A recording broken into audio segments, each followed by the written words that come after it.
We usually think of housing as a place for renters or homeowners, but in some neighborhoods there's more concern about lodging houses, especially if they fail to meet the city's requirements.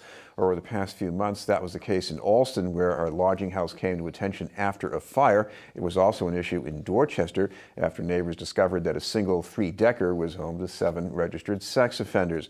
To talk about the rules and how they're enforced is our guest, Boston's Commissioner of Inspectional Services, William Christopher. Thank you very much for being with us, Commissioner. It's a pleasure, Chris. One thing you're not supposed to be looking into is whether or not people are sex offenders, but when you go to a building where people have been calling you, you look at, I guess, the safety concerns? Yeah, in particular, we look for individual doors that have locks on them, unlike what you would expect to find in a family's house. In a couple of cases, we've actually been able to get copies of leases where an individual is actually renting a room. And that, by our definition, puts it into a lodging house, which throughout the city is a conditional use, which means it has to go before the Zoning Board of Appeals for their approval, as well as going to the Department of Licensure to get a license to operate as a lodging house. Now, for you, why should that make any difference? Because, you have people living in the building, and they're paying some money to live there. Why should there be a whole different standard for people who live in a lodging house? It has a lot to do with public safety. It's the ability for somebody to become familiar with their environment and be able to get out of the building. A lodging house has very different fire codes. It has very different egress requirements, so it has to do with the occupancy. And it's also just the familiarity with the egress paths out of the house. In lodging houses, there's, a lot of them are rented daily or weekly, which is not really the same profile as someone who lives in a house. So, of course, now there was a case of the house on Milton Avenue in Dorchester. You found that, at least at the time, it was not in compliance. And so where do things stand now with that? Right now, we have it in housing court. It'll be going back to for a show cause hearing in February. The owner has applied to Inspectional Services to change the use from a 3-family to a lodging house. It'll have to go through the whole Zoning Board of Appeals, and I believe they're scheduled for the middle of February.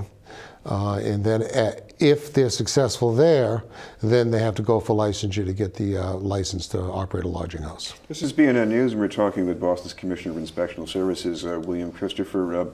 As far as at least the Board of Appeals, what can they look at in terms of whether a building can be used as a lodging house? Is this strictly about structural features and safety features, or can they look at other factors? Well, the Zoning Board of Appeals is the only one that can actually give you zoning relief. If an application comes into the building department and you have a zoning violation, they're very linear, yes, no kinds of questions, we have to deny it if you don't meet all the statutory requirements of zoning. You can apply or appeal to the zoning board for zoning relief. They take commentary from those in favor, those opposed, the Office of Neighborhood Services, from elected officials. Then as an autonomous body, they deduce from the information they've been given whether this is good for the community or good for the city or not. Now, you had another case of a lodging house that came to light in Alston at the end of last August. They had a fire there, a lot of damage to the building, but luckily, I guess, no harm to any people. Yes, I happened to be at that fire. I got called there between 2 and 3:30 in the morning. And the reality of that was, if you had walked up to the front of this house, I would have put, a very serious bet on the fact that it was a 2-family house. Once the fire department got into the building, they saw that there were locks on all the doors. So that changes the whole approach to how they're going to combat the fire. It puts them in a very different position now because they have to break open doors to make sure there's no occupant inside the rooms. And that was the epitome of what we fear the most, is if we know about it, the approach to it is very differently. But in this case, the landlord had no idea, or said he had no idea that he had to do that. I don't accept that. If you're making money on a property, it's your responsibility to understand the rules and regulations regarding that. Currently, the building is still boarded up, and we're waiting now for the owner to come back to us to apply for whatever permits they're going to choose to apply for. And I know it's not your concern to collect taxes, but I imagine it's a whole different revenue equation for that. There definitely is. And again, you're right, it's not something that we look at, but it is very different because the amount of money that they receive is much higher than that of a family home. And it's been the mayor's position that we want housing stocks, we want neighborhoods preserved. So this is something that is of major concern to the mayor as well as our department. And of course, this brings me back to the whole principle behind the registry of rental housing, because you can't find these things out sooner unless you can at least occasionally inspect a home.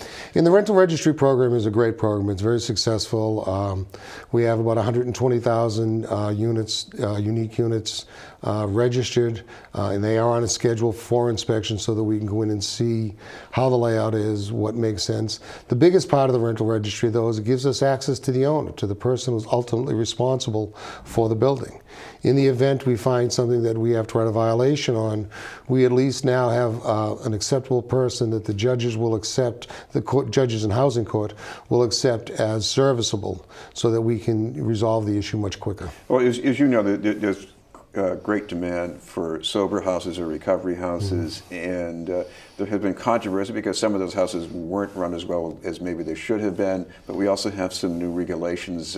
How do these change the picture? This is a good program. I know that within the city we've been working on it for 2 years, and we're very happy when the state stepped up and wrote some guidelines and some definitions.